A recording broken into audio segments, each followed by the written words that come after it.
Welcome to another episode of Truth from the Trail. I'm at one of my favorite places on the Appalachian Trail. I'm at the Nantahala Outdoor Center. Immediately to my left, you're going to hear all kind of road noise because this is a very congested area. The Appalachian Trail comes all the way from Springer Mountain in Georgia, comes to this point. Behind me would be southbound, and from the Nantahala Outdoor Center, it goes straight up back here behind me. On the other side of the road, and I'll show you these videos here in a moment, it goes straight up northbound. And so this is a valley where the river crosses, and it's a beautiful spot. As you can see, you cross the road, there's a general store on this side of the road. On the other side of the road, you've got the outfitter store, you've got a nice restaurant. The bridge, and the AT is actually the bridge. You see the white blaze on it, and you go across the river.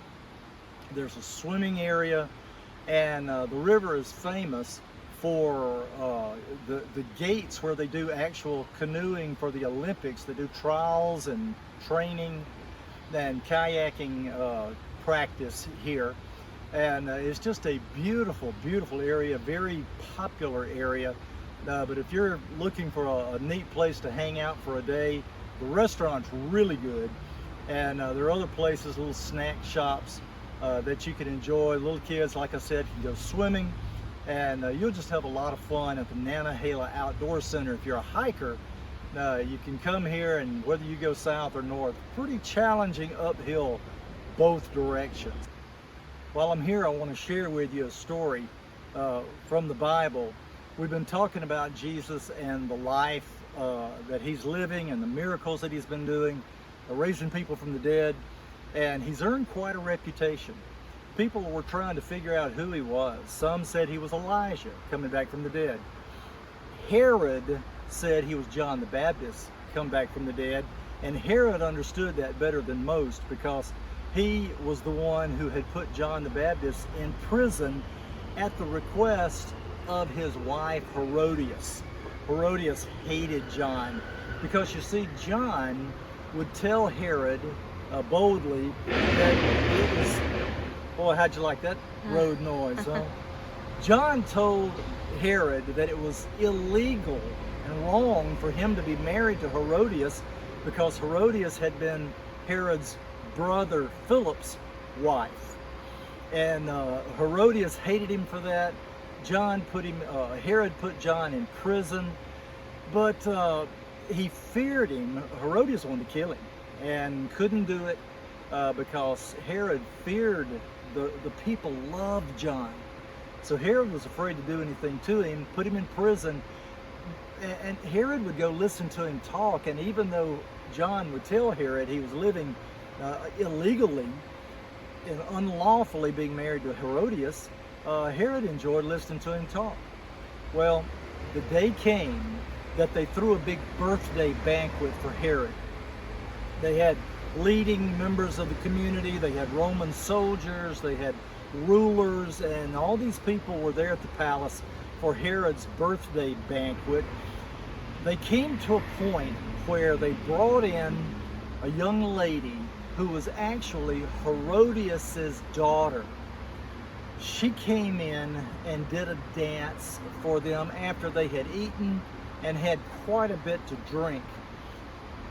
She came in and did this dance, and it was a very provocative dance, a very seductive dance that really pleased the men, especially Herod. When she finished, Herod said, "That was so great, I'll give you anything you ask for, up to half of my kingdom." He made that vow in front of everybody. So the daughter said, "Let me go ask Mama what she thinks."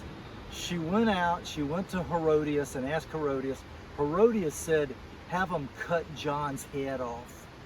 Well, she came back in the room and said to Herod, "I want John's head on a platter here now." So Herod sent word back to the prison to behead John, put the head on a platter, and bring it to the party. the story ends there, and that's the death of John the Baptist. When we think about such a gory, bizarre story, how in the world can we get any life lessons out of that? What in that kind of story relates to us? Well, there are actually a couple of things that relate to me in that story. One is, and there's an old cliche that you reap what you sow, or you make your bed, now you got to lie in it. That's kind of what happened here. Herod had done something that was morally wrong and legally wrong, and now the consequences were coming back. He was reaping what he sowed. I live in Western North Carolina, and my little area of Western North Carolina is famous for apples. Apple orchards everywhere. These apple farmers plant apple seeds. And you say, well, no joke, that's pretty dumb. No, actually they plant apple seeds because they want to get apple trees. You plant a seed, you get the produce from the seed you plant. Herod had planted illegal, immoral activity, and now he's starting to pay for it. We don't have time. It would take quite a bit of time to go. You talk about a dysfunctional family. Herod's family was so messed up.